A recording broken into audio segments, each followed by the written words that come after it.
कुछ लोग मूर्ख होते हैं, कुछ महामूर्ख होते हैं और कुछ महामूर्खता की सीमा को भी पार कर देते हैं। टॉपर्स मार्कशीट यूट्यूब चैनल पर आपको जो भी जानकारी दिखाई जाती है, वो बिल्कुल ऑथेंटिक होती है, लेकिन कुछ लोगों को इस पर विश्वास नहीं होता है। आप लोग को ध्यान होगा कि 19 फरवरी को मैंने आपको नियमावली पढ़ के सुनाई थी, जो नियमावली बनने वाली थी, लेकिन उसमें से अधिकतर बातें तो सही ही साबित हुई। जैसे कि मैंने बताया था कि 18 साल उम्र रहेगा, दूसरा कि डोमिसाइल लागू होगा और भी कुछ बातें, वो सारी बातें तो सही रही, लेकिन बहाली की प्रक्रिया को बदल दी गई। मैंने उस समय भी कहा था कि बहाली की प्रक्रिया इसमें लिखी नहीं हुई है, केवल इतना लिखा हुआ है कि बहाली की प्रक्रिया शिक्षा विभाग संबंधित आयोग के परामर्श से निर्धारित करेगा।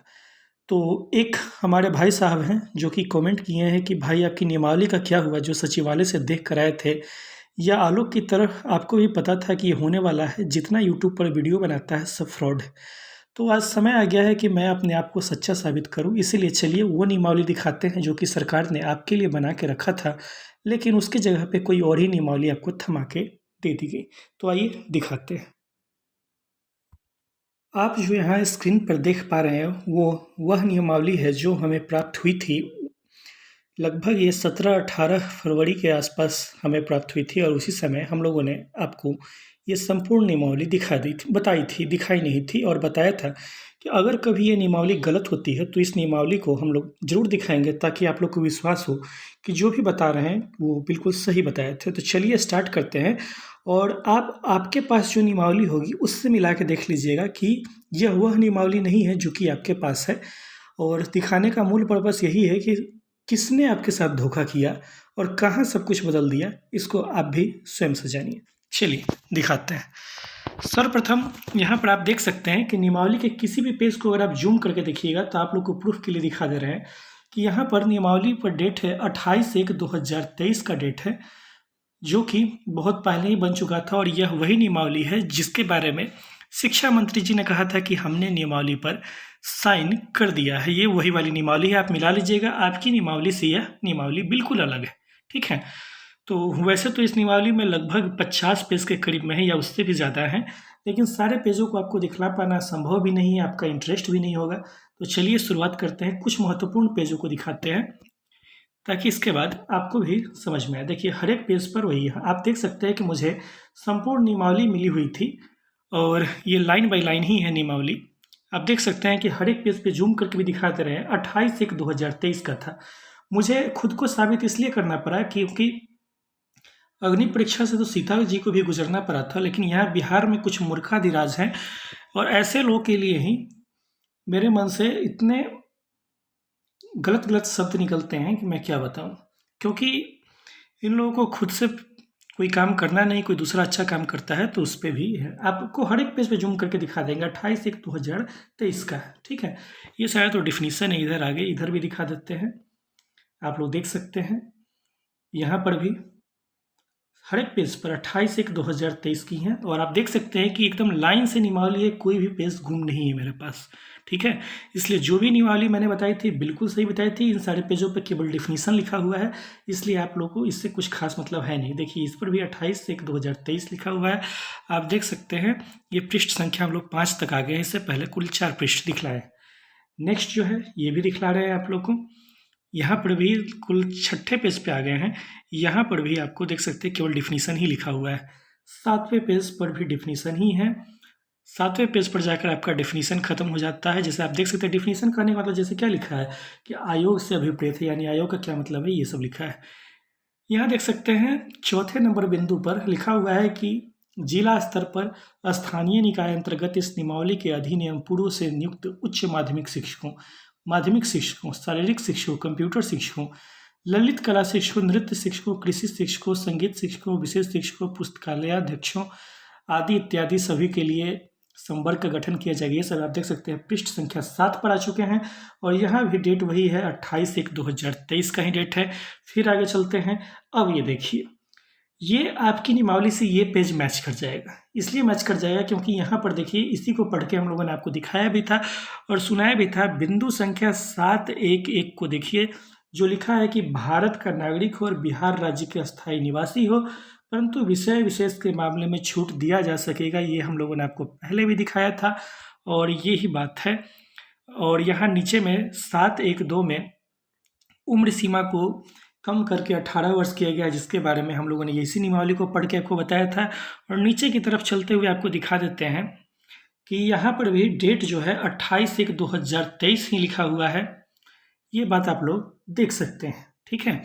इसके आगे अन्य बहुत सारा चीज़ है। अब इसके बाद प्रत्येक विषय में किस विषय में कितनी योग्यता होनी चाहिए, इस तरह से बहुत सारा चीज़ लिखा हुआ है। उतना क्या दिखा है, ठीक है।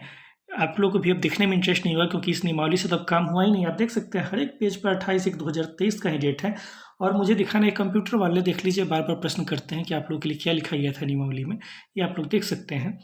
बाकी अब हर एक विषय के लिए लिखा हुआ है। तो ये पुरानी नियमावली थी जो कि जिसके बारे में शिक्षा मंत्री जी बोले थे कि हम इस पर साइन किए हैं, ये वाली नियमावली है। लेकिन कुछ मूर्खाधिराज जिन्होंने मुझ पर संदेह किया, उनमें से कुछ को तो मैं ब्लॉक कर चुका हूं, ताकि वो बिहार के ऐसे चैनलों को फॉलो करते रहें जो गलत सूचना फैलाते हैं और उनके पीछे चरण चाटते रहें। उससे हमें कोई फ़र्क नहीं पड़ता है, क्योंकि न तो यूट्यूब की कमाई से मेरा घर चलता है और न मैं वीडियो बनाने के लिए कोई तत्पर रहता हूँ। इसलिए मुझे ऐसे 10, 100, 1000 अगर सब्सक्राइबर कम भी हो जाए तो मुझे कोई फ़र्क नहीं पड़ता है। 1000 लोग ही रहें, 10,000 ही लोग रहें, समझदार लोग रहें, वो ज़्यादा महत्वपूर्ण है। अब चूँकि हम आपको बता रहे हैं कि इसमें बहुत सारा पेज है, लगभग 50 पेज है और अभी हम लोग 9वें पेज पे हैं, ठीक है। अब 50 पेज को दिखाएंगे तो आपको भी कोई इंटरेस्ट नहीं है, मुझे भी दिखलाने में कोई इंटरेस्ट नहीं है, क्योंकि ये नियमावली अब नहीं रही है, ठीक है। आप भी समझ सकते हैं कि 50 पेजों को काटकर आपकी जो नियमावली 10 अप्रैल को जारी हुई, उसमें केवल मुश्किल से 10 ही पेज दिए गए हैं। तो आपको केवल उस पेज पर ले चलते हैं जहां पर बहाली की प्रक्रिया के विषय में इस नियमावली में क्या लिखा था वो दिखला देते हैं, ताकि आपको विश्वास हो जाए कि हमने आपसे किसी भी तरह का झूठ नहीं बोला था। आप लोग देख सकते हैं कि हम लोग बहाली की प्रक्रिया वाले पेज पे आ गए हैं और इस पेज पर भी पहले नीचे में ही दिखा दे 28/1/2023 का डेट लिखा हुआ है। इसलिए इस पर विश्वास करना आपको जरूरी है, क्योंकि इसी पेज को पढ़कर हम लोगों ने आपको बताया था और ये खबर आप लोग को 19 फरवरी को ही दे दी थी कि नियमावली में क्या होने जा रहा है। लेकिन अब आप भी सोच सकते हैं कि अगर ये नियमावली लागू नहीं हुई, 2022 में जो नियमावली वायरल हुई थी वो भी लागू नहीं हुई, तो तीसरी ही नियमावली लागू कर दी गई, जिसका किसी को अंदाजा नहीं था। ये वही नियमावली है जिसके बारे में आप लोग को बार बार बता रहे हैं कि शिक्षा मंत्री जी बोले थे कि हम इस नियमावली पर साइन कर चुके हैं। 28 जनवरी 2023 का है और इसके जस्ट एक सप्ताह बाद या 4 दिन के बाद शिक्षा मंत्री जी बोले कि हम नियमावली पर साइन करके ही पटना से निकले हैं। ये वही वाली नियमावली। यहाँ देख सकते हैं कि स्पष्ट रूप से नियुक्ति की प्रक्रिया के बारे में क्या लिखा है। इस पेज को पहले भी कुछ यूट्यूबर्स ने आपको फरवरी या मार्च में ही दिखाया होगा, तो उनके पास केवल यही पृष्ठ था, लेकिन हमारे पास संपूर्ण नियमावली थी। तो आप देख सकते हैं कि इसमें लिखा हुआ है स्पष्ट रूप से कि नियुक्ति की प्रक्रिया के विषय में लिखा हुआ है कि नियुक्ति की प्रक्रिया, यहाँ तीसरे नंबर पॉइंट पर आप देख लीजिए, तीसरा नंबर पॉइंट यहाँ इसका लिखा है कि आवेदन प्राप्ति की विधि एवं आवेदन प्रारूप आयोग विभाग के परामर्श से करेगा, ठीक है। और भी नीचे लिखा है कि नियुक्ति का आधार मेधा अंक होगा। अभ्यर्थियों के मेधा अंक के निर्धारण की प्रक्रिया आयोग द्वारा प्रशासनिक विभाग के परामर्श से निर्धारित किया जा सकेगा। यानी कि मेधा अंक कैसे बनेगा ये नहीं लिखा कि सीटेट वीटेट के आधार पर बनेगा, 60-40 के हिसाब से बनेगा, या फिर बीए डीएलएड के आधार पर बनेगा, या फिर एग्जाम के आधार पर बनेगा। किस चीज़ के आधार पर बनेगा यहाँ पर कुछ भी नहीं लिखा हुआ है। केवल यह लिखा गया था उस समय भी नियुक्ति का आधार मेधा अंक होगा और अभ्यर्थियों के मेधा अंक के निर्धारण की प्रक्रिया आयोग द्वारा प्रशासनिक विभाग के परामर्श से निर्धारित किया जा सकेगा। यानी कि न हम गलत, मैं उन लोगों को दोबारा कहूँगा,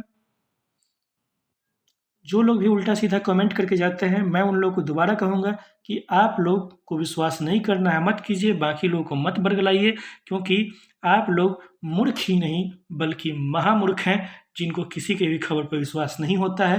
विश्वास नहीं होता है तो डायरेक्ट सचिवालय जाइए, वहाँ जाइएगा तो आपके पिछवाड़े में लात मार के निकाल दिया जाएगा, क्योंकि वहाँ से आपको कोई खबर नहीं देगा, क्योंकि आपकी कोई हैसियत नहीं है, आपको कोई कुछ बताएगा ही नहीं, ठीक है।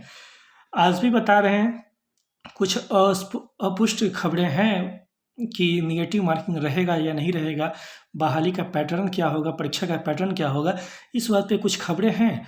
लेकिन चूंकि सुनी हुई खबरें हैं, ये नियमावली तो मेरे पास लिखित में थी तो इसके आधार पर बताए, लेकिन ये परीक्षा का पैटर्न क्या होगा, निगेटिव मार्किंग रहेगा या नहीं रहेगा, इसके बारे में टेलीफोनिक खबर है। यानी कि जिन्होंने भी बताया उन्होंने टेलीफोन पर बताया, इसका कोई लिखित प्रूफ तो है नहीं।